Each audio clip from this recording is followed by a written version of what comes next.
Jadinya ini tragedi kalender tahun 98 itu temen saya sih almarhum gitu. Jam 2 pagi itu kan Hansip ingin kentongan di tiang listrik gitu. Lagi ngeliling jaga kampung ngentongin tiang listrik. Nah itu tuh dari kejauhan katanya ya, dari kejauhan dia ngeliat ya, ada bocah lagi nongkrong di tengah tiang listrik. Disamperin dah tuh, woi Tong, lu ngapain di situ malam-malam, lu jam 2 mencariin mak lu gitu, pulang sono gituin tuh. Posisi lagi nongkrong ditepak tuh sama tuh Hansip. Tong, woi denger kagak sih lu, katanya, pulang udah malam, masih aja ini lu ngayap gitu ya. Pas nengok ke atas begini, waduh, Ada antara ada dan tiada. Omnis satanica potestas, omnes. Halo masyarakat adat, gimana nih kabar kamu? Semoga dalam keadaan sehat, baik dan berbahagia. Hari ini di Adat, antara ada dan tiada. Seperti biasa, aku ngasih kalian asupan horor. Yang mana aku ngajak narasumber buat bercerita langsung pengalaman horor nyata mereka. Kali ini kita kedatangan sama Kak Jali. Halo Kak. halo, Gimana Kak kabarnya? alhamdulillah sehat.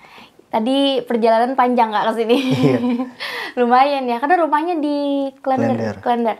Nah, kebetulan ini ceritanya tuh terkait dengan wilayah tempat tinggal Iya. Kakak ya. Itu kejadiannya tahun berapa sih, Kak? Tahun 98 Udah lama banget ya. pas kejadian kerusuhan di mall. Yang kebakaran. Iya. Oh my God. Ini orang Jakarta, Jabodetabek pasti tahu sih kejadian itu karena kan heboh banget ya pada waktu itu. Iya, Bahkan soalnya sempat viral itu. iya, viral, bahkan sampai sekarang tuh masih ada, kadang-kadang tuh ada berita yang masih dibahas gitu kan, di remind tentang kejadian tersebut. Boleh nih Kak, dikasih dulu kejadian itu seperti apa di awal. Mungkin ya penonton di sini tuh ada yang nggak tahu kejadian Mall Klender itu. Jadinya ini tragedi kalender tahun 98 itu temen saya sih almarhum gitu, yang meninggal di tempat itu di saat jarah. Kerusuhan pada saat itu. Iya. Oke. Mungkin langsung aja ya kita minta Kakak bercerita nih dari awal sampai akhir gimana ceritanya. Siap. Jadinya pada tanggal 9 Mei 1998 itu tepatnya hari Rebo. Kita kan masih pada bocah lah gitu, masih SMP gitu kan. Lagi pada enak-enak main bola nih di jalanan gitu. Teman saya datang, saya sebut aja namanya Ridwan lah ya gitu. Dari gang kecil samping rumah saya gitu. Dia ngajak, "Woi, kita itu yuk ke Jogja." Dulu kan namanya tuh Jogja. "Ngapain? Lu pada kagak denger sih tuh, udah pada rame di Jogja," gitu kata dia. "Kita itu jarah gitu, ngambilin barang lah gitu." Itu saya di situ berlima tuh Kak. Gitu. Termasuk saya ngikut juga di situ.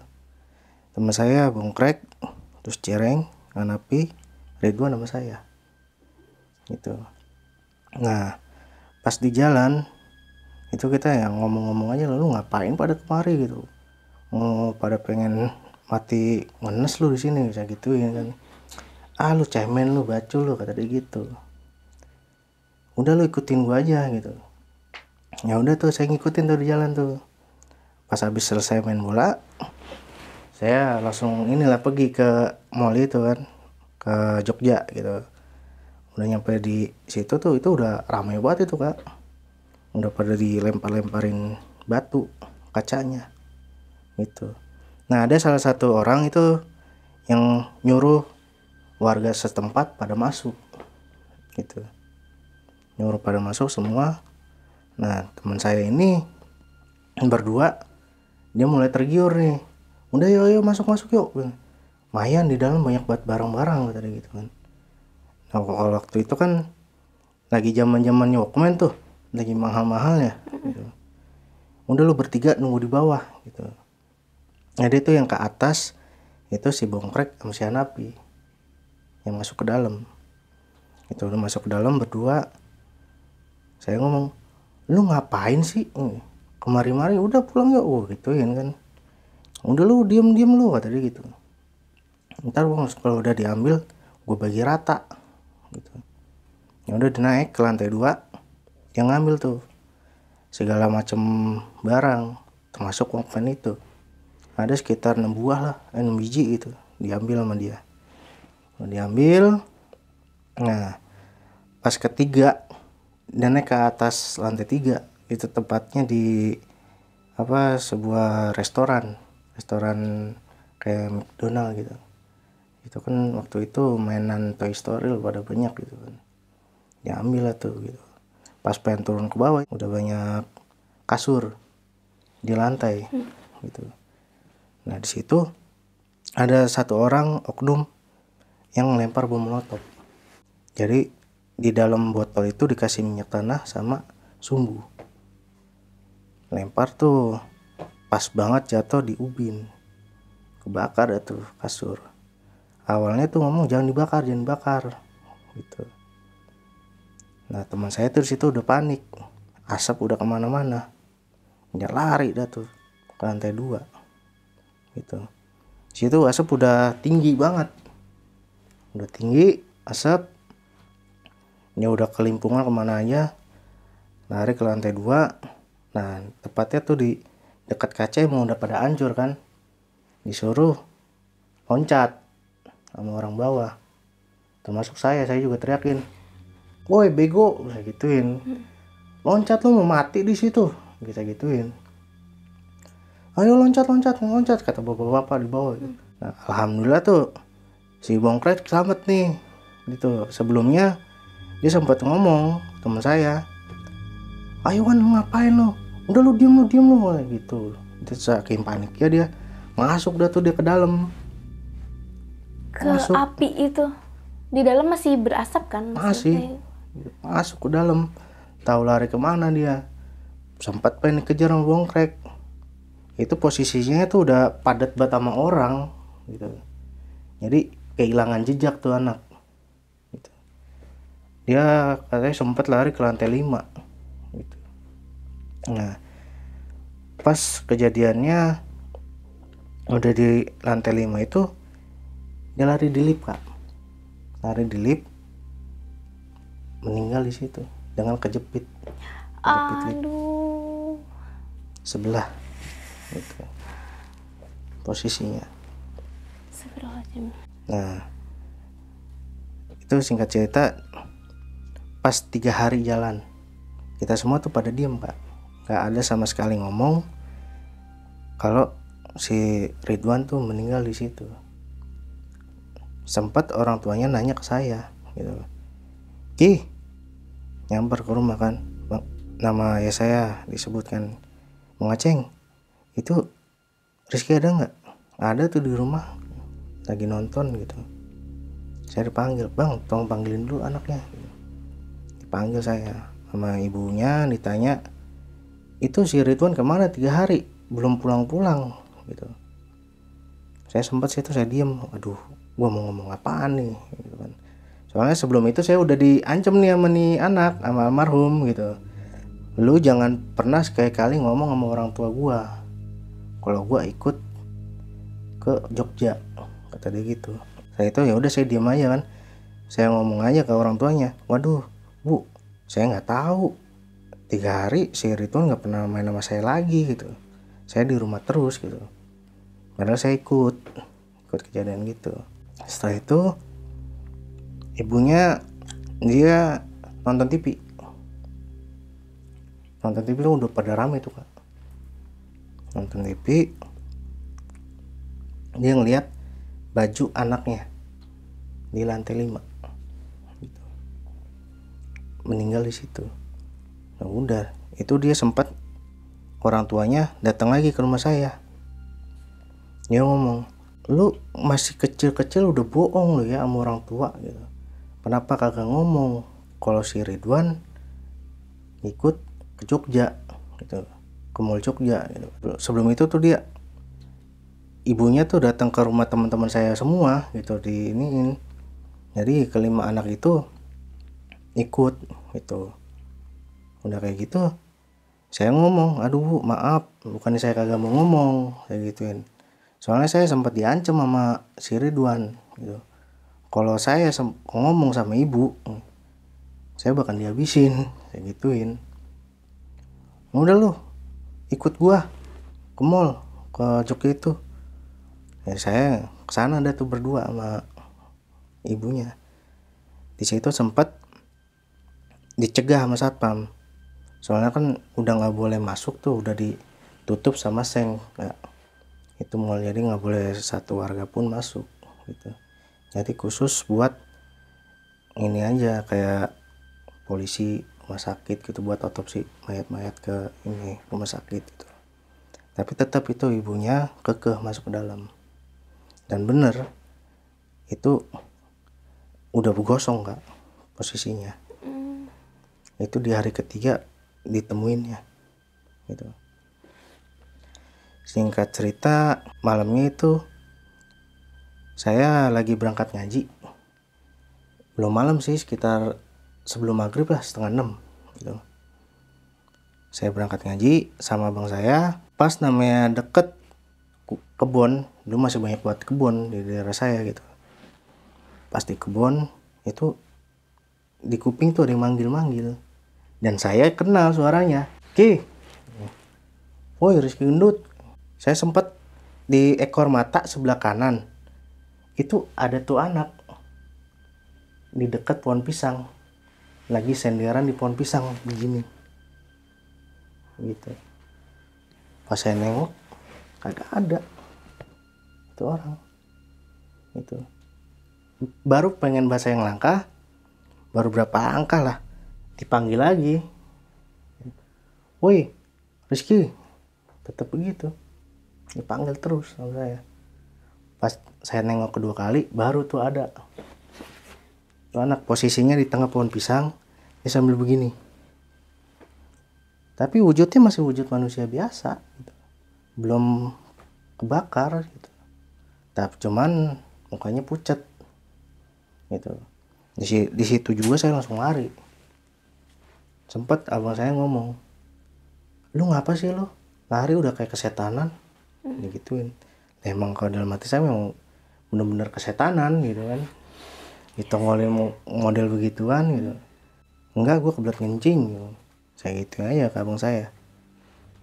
Nah pas 6:30 pulang dari pengajian itu ditongolin lagi, posisinya di situ juga dia gitu, dengan manggil gitu. Wah di situ saya langsung ngibrit pulang ke rumah gitu. Udah nyampe sampai rumah, saya ditegur sama orang tua saya, ngapa lu muka lu ini banget, pucat banget, lu sakit? Enggak apa-apa kayak gitu kan ke orang tua saya. Situ saya masuk dah, saya taruh peci, sarung sama buku-buku ngaji lah gitu. Pas pengen tidur, baru berapa menit gitu saya pengen tidur, udah saya taruh barang-barang saya yang ngaji, diketok di jendela, tok tok tok. Saya intip nih di jendela nih, nggak ada orang Kak, sepi aja gitu. Pas udah kejadian gitu udah 6:30 udah sepi aja. Pas ketok 2 kali saya ngintip lagi, nggak ada nih. Ini nih kalau anak-anak iseng gue sambit pakai sendal nih gituin. Saya teriakin dari kamar, woi jangan pada iseng lo, udah malam nih, lo iseng lagi gue sambit lo, gue gituin.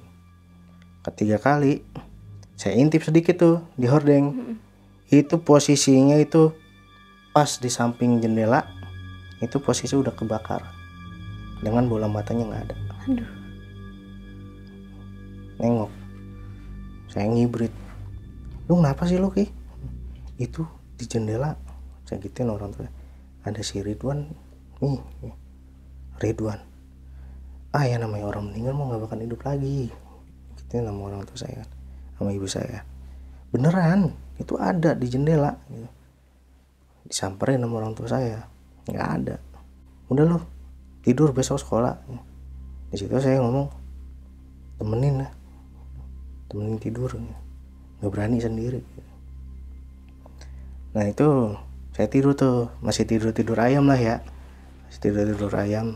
sekitar jam setengah 9 kurang lebihnya. Saya ngeliat di jamnya di rumah saya, itu posisi mati, lampu udah mati gitu.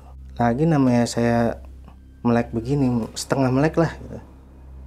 Itu posisi tuh anak ada dekat lemari sambil ngebangunin saya, manggil saya, "Ki, bangun, bangun," kata dia.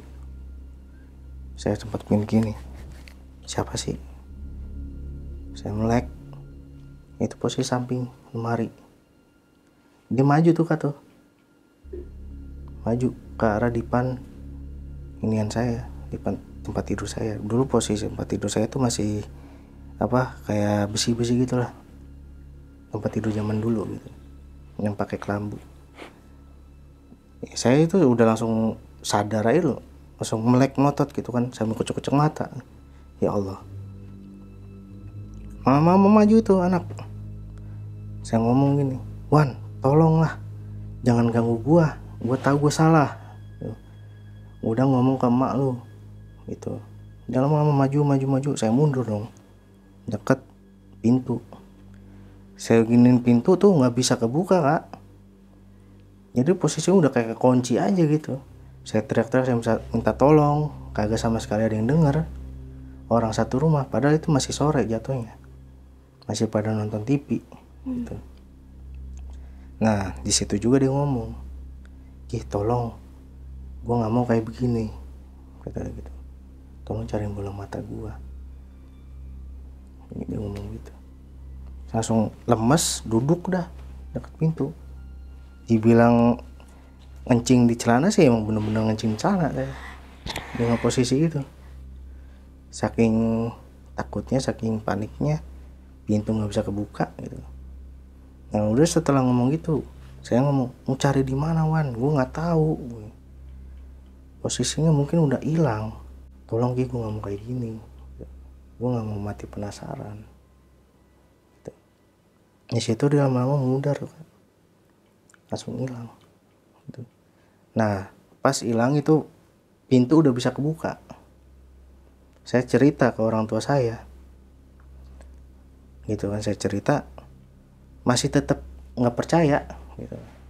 Pas di hari ke-7 itu menuju harinya dia, itu tuh semua kampung tuh emang udah sepi banget.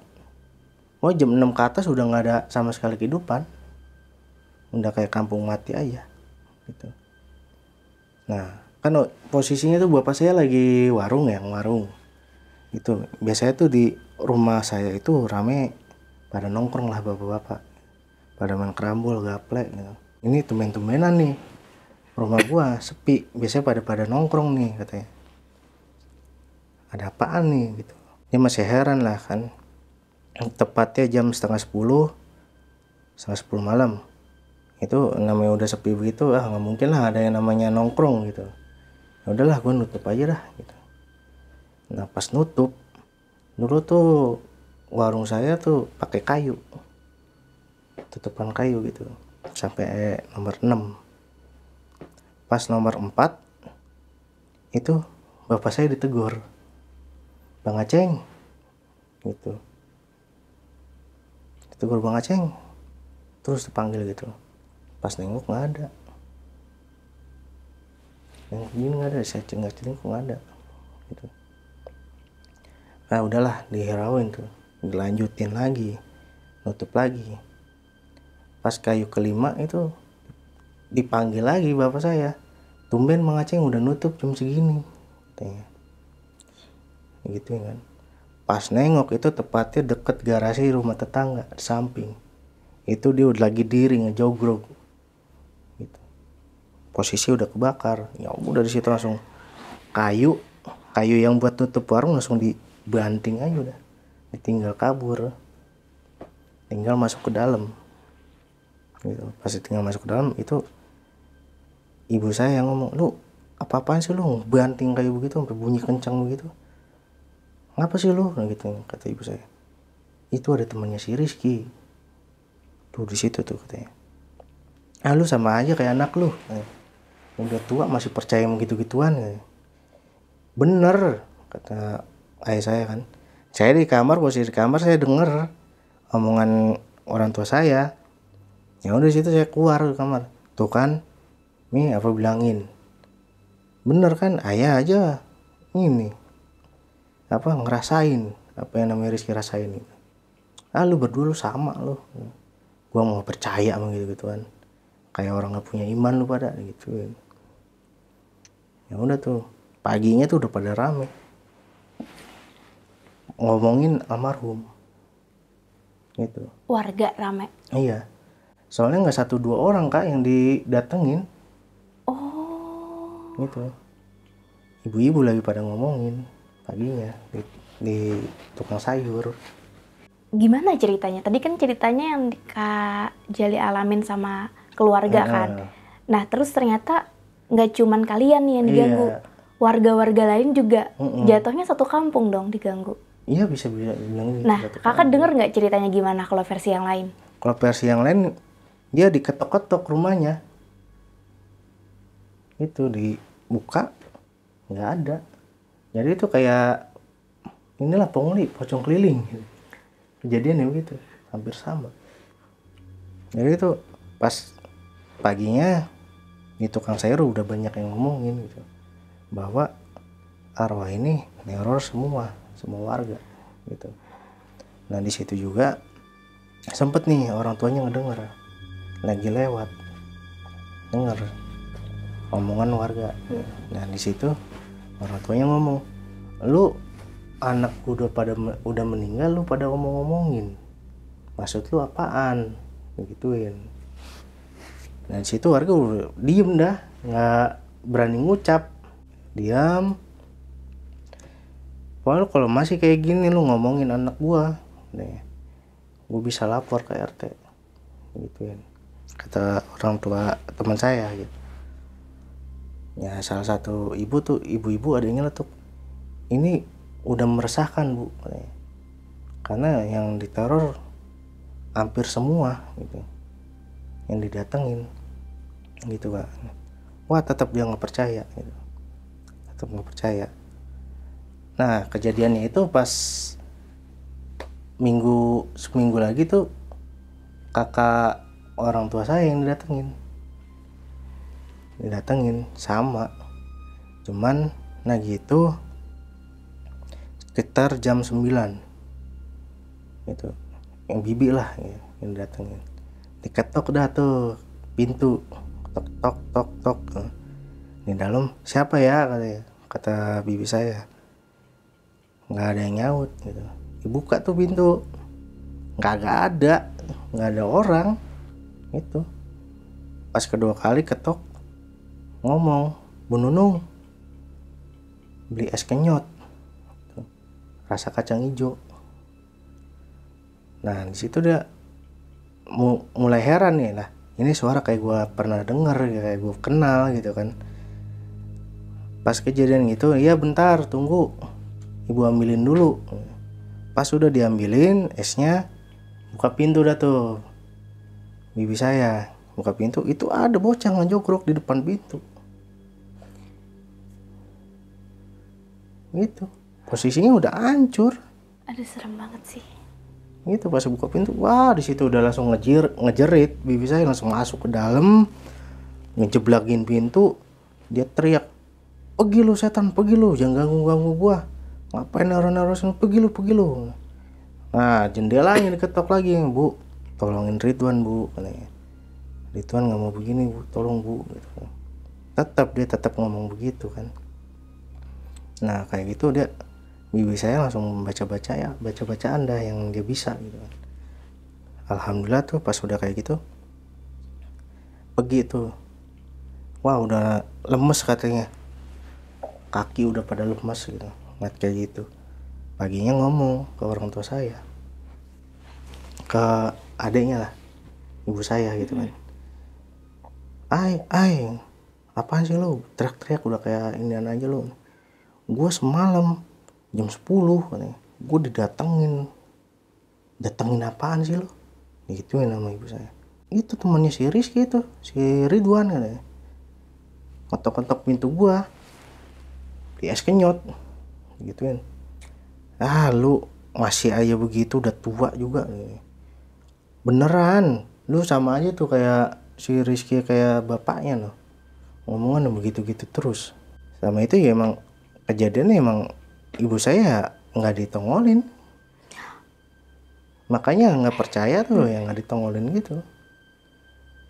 Ya udah tuh, singkat cerita, tepatnya jam 2 pagi lah ya. Jam 2 pagi itu kan Hansip apa ingin kentongan di tiang listrik gitu, lagi ngeliling jaga kampung kentongin tiang listrik. Nah itu tuh dari kejauhan katanya ya, dari kejauhan dia ngeliat ya, ada bocah lagi nongkrong di tengah tiang listrik. Disamperin dah tuh, woi Tong, lu ngapain di situ malam-malam, lu jam 2 mencariin mak lu gitu, pulang sono gituin tuh. Posisi lagi nongkrong ditepak tuh sama tuh Hansip. Tong, woi denger kagak sih lu katanya, pulang udah malam, masih aja ini lu ngayap gitu ya. Pas itu nengok ke atas begini, waduh, dibilang itu langsung Hansip tuh langsung pingsan di tempat. Pedanya ditinggalin aja gitu. Pagi-paginya dibangunin sama ibu saya. Pas dibangunin, dia malah langsung ngomong dah, woi bangun lu, ngapain tidur sini lu gitu. Pas bangunin udah kayak gitu, kok gua ngeliat bocah duduk di situ tuh. Siapa? Ridwan gitu. Iya tuh di situ duduk nih. Itu mukanya hancur. Posisi duduknya lagi begini Kak, palanya nunduk ke bawah.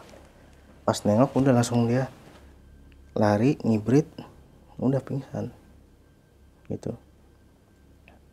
Nah udah kejadian kayak gitu dia udah heboh tuh kata satu kampung tuh, sampai Hansip juga ngomongin juga nih ke bapak-bapak kan gitu, ngomongin ke bapak-bapak. Nah itu udah mulai resah tuh, lapor ke RT Hansip itu sama bapak-bapak lah ke RT. Di situ diadain ronda lah, ronda siskamling malam dari jam 10 sampai subuh gitu. Sebelum itu juga abangnya ibu saya nih didatengin juga pas maghrib. Itu posisinya dia kan rumahnya itu deket jalan raya, nah belakangnya kebunnya dia gitu. Asal pengen berangkat sholat pasti lewat pintu belakang, soalnya deket ke musola gitu. Di saat lewat pintu belakang itu ditegur, namanya apa, AB saya ya, dia imannya kuat gitu, sama hal kayak gitu ya biasa aja gitu Kak.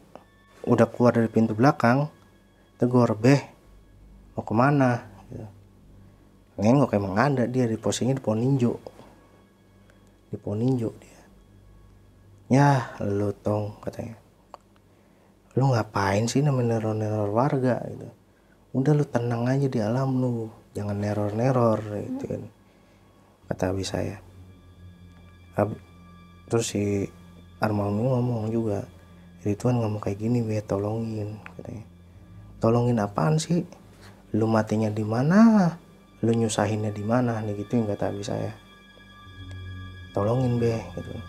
Ridwan ngomong gini, udahlah gua udah pengen berangkat ini nih, telat tar gua nih maghriban katanya. Ya udah terus assalamualaikum katanya. Udah dia diemin aja hal kayak gitu, udah berangkat sholat maghrib gitu. Nah malamnya tuh udah pada ngeronda lah, dibagi-bagi tim. Orang tua saya itu 3 tim. Minggu pertama ngeronda itu kagak ada sama sekali apa yang hal-hal kayak gitu ada gitu. Minggu pertama aman gitu, minggu kedua masih aman. Nah pas di minggu ketiga nih udah mulai ada yang kayak gitu-gituan lagi. Pas keliling kampung di tempatnya tuh, pas pertigaan itu kan ada kuburan, itu ada yang manggil, Bang Aceng gitu. Terus dipanggil sambil suaranya ngerintih, kayak ngerintih kesakitan gitu. Nah, bapak saya langsung ngomong, woi coba lu dengerin dah, lu dengerin ada suara, kata bapak saya. Ada suara, mana sih Ceng? Kagak ada, gue gak dengerin apa-apa ya, katanya. Ya lu pada kuping lu pada ini apa, katanya. Lu dengerin, itu ada anak bocah ngerintih, katanya.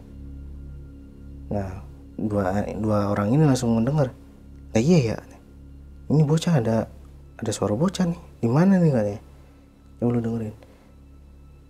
Nah dengerin yang ngomong, perih. Tepatnya di samping kuburan tuh, jelas banget suaranya. Pri, tolong gitu kan. Yang ngomong gitu. Pas udah kayak gitu, serentak nengok bertiga nih ke arah itu. Itu posisinya lagi nongkrong, Pak. Di dekat pohon rambutan. Ngomong gini, Pri. Wah, di situ langsung pada kabur itu. Ngomong langsung di pos ronda, ngomong. Tuh bocah tuh ada di kuburan itu, yuk kita sergap, katanya. Nah di situ posisinya di pos ronda itu ada 3 orang yang ngejaga gitu. Udah langsung didatengin tuh, jadi 6 orang datengin ke kuburan itu. Kagak ada, Kak, nggak ada. Pas 6 orang datang itu nggak ada, bener-bener kosong aja. Sempet diceletukin, lu gimana sih, lu orang kagak ada siapa-siapa lu. Ya elah, lu mau nggak percaya sama gua, ini 3 orang yang lihat gitu. Nggak mungkin kalau 1-2 orang mah lu boleh nggak percaya gitu. 3 orang, udah lu ngider lagi gitu. Ya udah tuh ngider lagi. Nah itu 3 orang itu kan balik nih ke pos kamling, ke pos ronda. Lagi enak-enak lagi pada main catur, di belakangnya digebrak, duar, kenceng banget, digebrak gitu. Wah langsung pada kaget dong, tengok-tengok begini nggak ada gitu kan. Situ juga langsung ada suara merintih juga tuh, Pak, di posisi di situ pas gebrakan itu. 3 kali digebrak pas kamling itu. Udah kayak gitu, udah masing-masing udah pada balik ke rumahnya.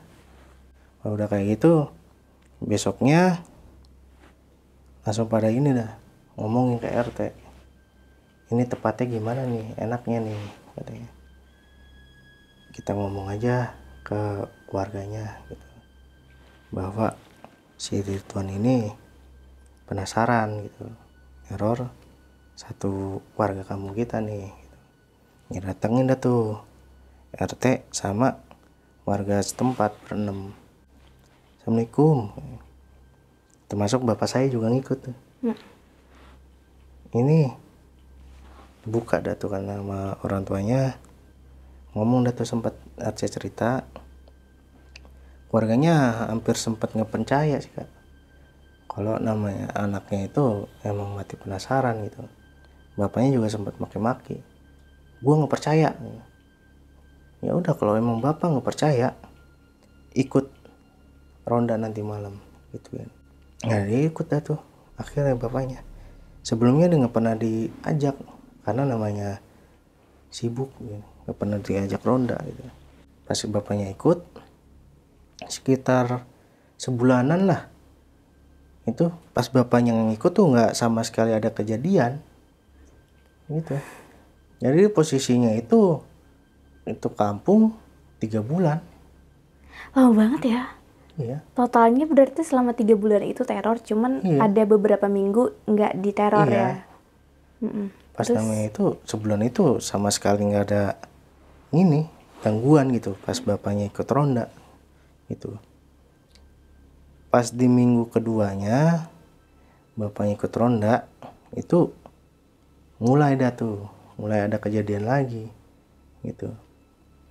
Itu posisinya sekarang timnya itu bapak saya, bapaknya Ridwan, sama bapaknya Hanapi. Dia ikut tuh bertiga tuh kan, ngelilingin kampung. Pertama tuh nggak sama sekali ada gangguan, biasa-biasa aja kan.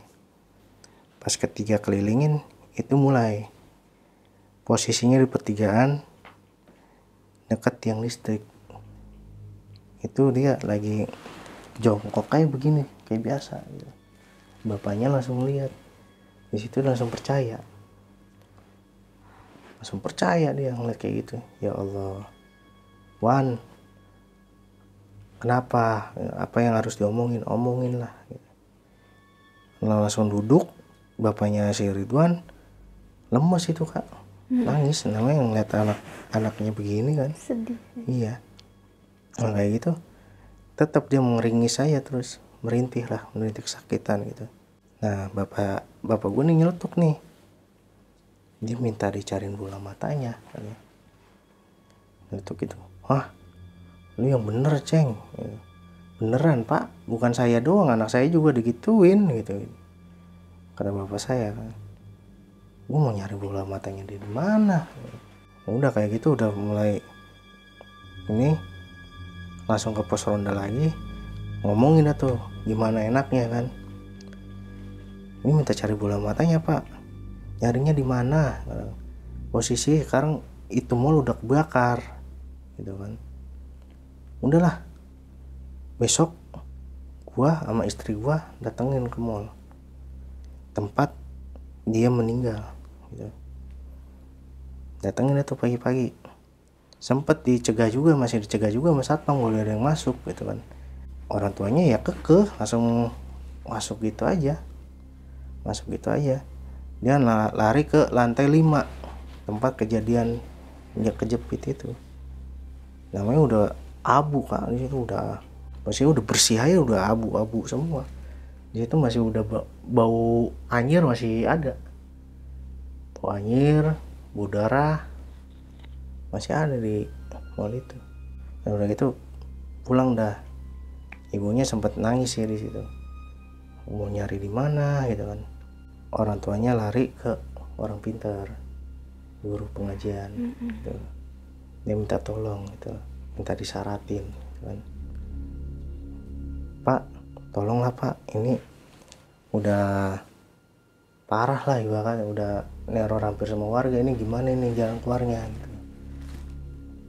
Terus kata ustadznya itu, dia ngomong, sekarang dia mintanya apa?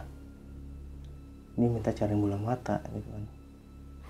Nah ustadznya ngomong, ya udah, ada nggak? Ya mana ada, kata orang tuanya gitu. Nggak ada, saya udah kesana, nggak ada gitu. Ya udah nanti saya liatin dari sini katanya, kata ustadz gitu. Nah setelah itu masih aja tuh kata teror, masih berjalan. Nah tepatnya tuh di malam Jumat itu kan ustadznya ikut turun ronda. Itu dia ngomong, tolong jangan ngeganggu satu warga lagi gitu. Udah lu tenang aja, tenang lah gitu, jangan ganggu.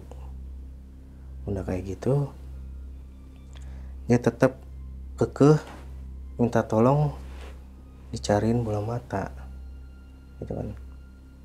Udah jangan kayak gitulah, gue tahu itu lo horin, gak usah kayak gitu. Nah sempat diterawang sama gurunya ini, ternyata diceletukin tuh orang tuanya. Ibu masih nyimpen baju kebakar anak ibu ya, gitu.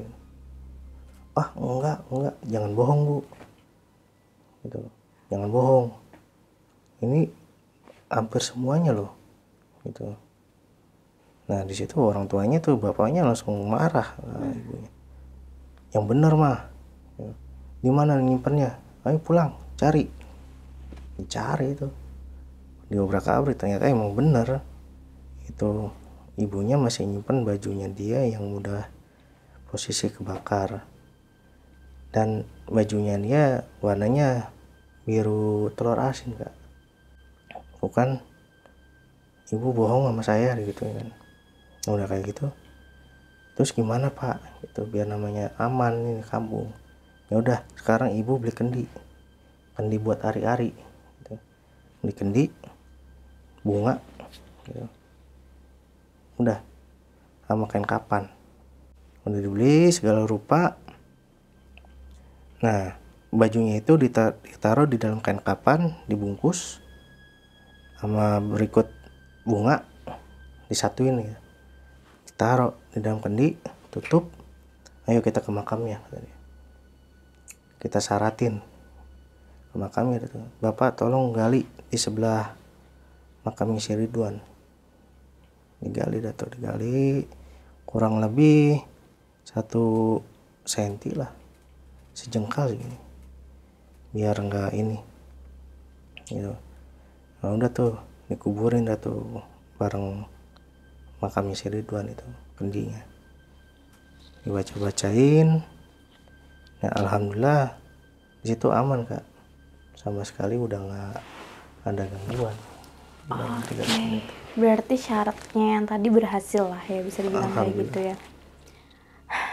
Kalau kakak ada nanya teman-teman kakak yang lain nggak, mereka didatangin juga sama si Ridwan yang berlima itu?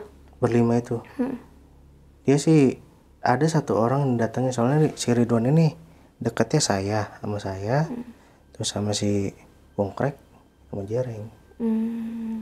Didatengin juga si Jereng sama si Bongkrek. Dia Gimana kalau cerita mereka yang dia kakak tahu? kalau si Bongkrek dia didatengin dari mimpi Kak. Dari mimpi gitu. Sama minta cariin bola mata? Enggak, Gimana ceritanya? dia minta didoain. Oh, minta didoain. Gitu. Cuman orang tuanya ya hampir sama kejadiannya, diketok-ketok juga. Hampir setiap rumah itu pintu selalu diketok.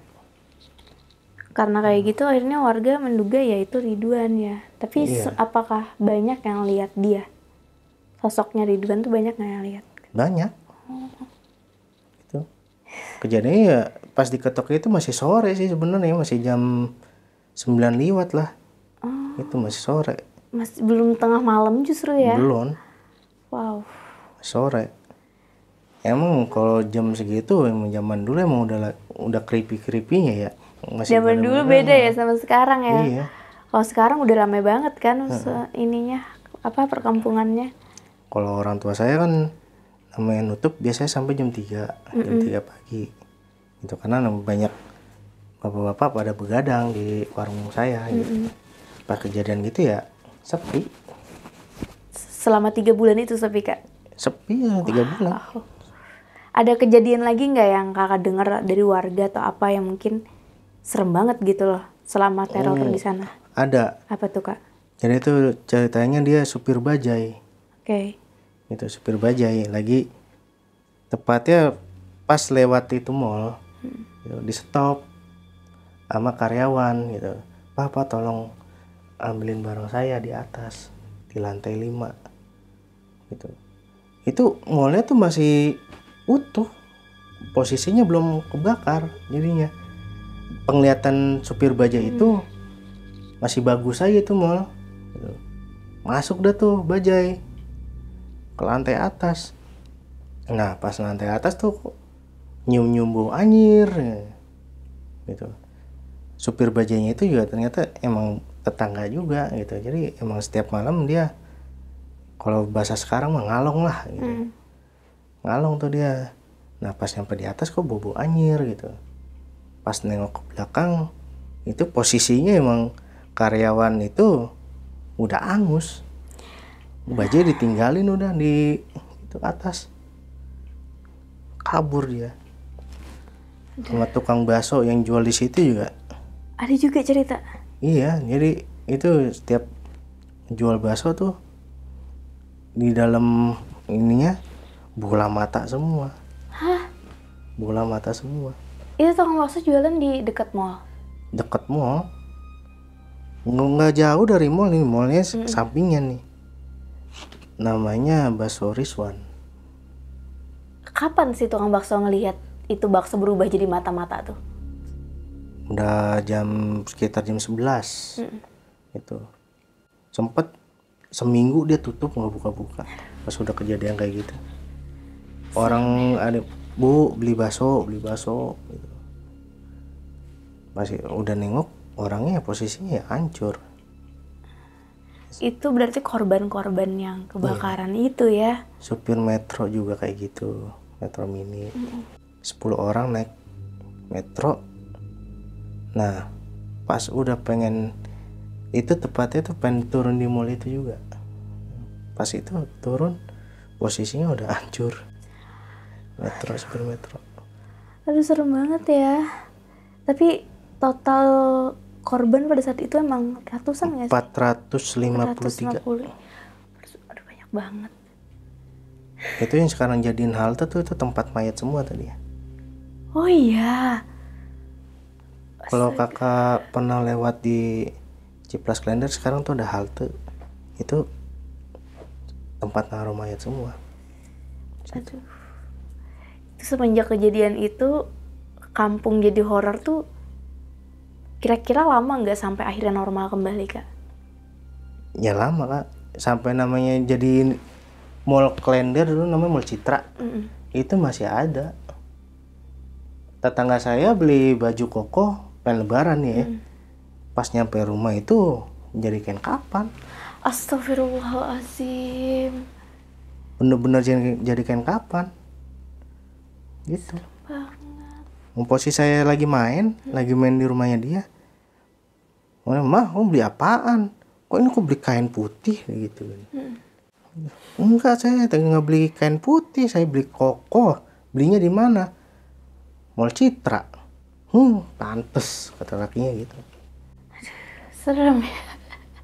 Sampai sekarang masih serem gak sih? Itu sampai 3 generasi loh Kak. Dari Mall Jogja, terus ganti nama lagi jadi Mall Citra, terus ganti nama lagi jadi Mall Klender, dan sampai sekarang Ciplask Klender. Itu posisi masih sepi aja. Iyalah, orang sana sih pada tahu gitu, pernah kejadian seperti itu. Tapi aku belum pernah sih ke sana.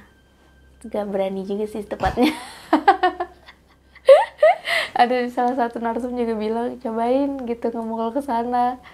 Nggak berani. Memang posisinya masih sepi aja sampai sekarang. Tapi kalau sekarang warga di sana tuh masih menganggap mall itu horor nggak, tuh udah biasa aja gitu? Kalau itu mah setiap malam kayak di belakang mall itu kan pasar. Gitu. Ya sering ngerasain gitu. Soalnya ada bagian gedung itu masih kebakar, belum ada yang direnov. Oh. Udah lama banget, udah 20 tahunan lebih ya? Iya. Sejak kejadian itu.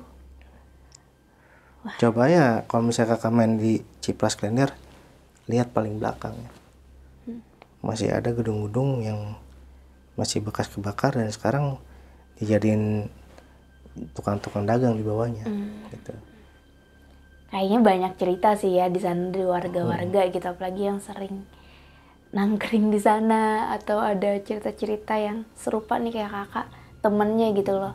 Ya kita doain aja ya, semoga dia tenang. Amin. Dan teman-teman di sini yang mungkin beragama Muslim bisa kirim doa buat Ridwan, semoga dia tenang sampai sekarang. Amin. Terima kasih Kak Jali. Tapi dulu dipanggilnya Rizky ya waktu kecil. Rizky masih kecil mah. Dipanggil Kak Rizky ataupun Kak Jali. Terima kasih buat ceritanya. Nama panjangnya apa Kak? Rizky Sadzali. Oh pantesan. Tapi sekarang dipanggilnya Jali ya. Dulu Rizky. Tapi teman-teman dari kecil tuh sampai sekarang manggilnya? Kalau teman satu rumah sih masih manggilnya Rizky. Cuman kalau di sekolah gitu, sampai SMA ya manggilnya tetap Jali. 2 nama ternyata. Terima kasih Kak untuk ceritanya. Kakak juga punya channel YouTube ya ternyata. Apa Kak nama channelnya? Jali The TV. Silahkan tuh mampir ke channel Kak Jali. Aku sama Kak Jali pamit undur diri. Semoga ceritanya, ya aku rasa sih lebih ke pelajaran ya. Mungkin teman-teman nih, apalagi bocah-bocah yang mau main, bilang ya sama orang tua ya. Bilang sama orang tua, mau itu main deket rumah ataupun jauh, biar orang tua tuh nggak kepikiran gitu. Dan ya begitulah, banyak hal yang bisa kita petik dari cerita ini. Aku sama Kak Jali pamit undur diri. Bye. Hai guys, thank you udah nonton video ini sampai habis. Jangan lupa untuk di subscribe, nyalakan loncengnya, like, komen, dan share. Bantu aku untuk membangun channel ini sebagai channel nomor 1 penjelasan mengenai mitologi, horor, dan misteri.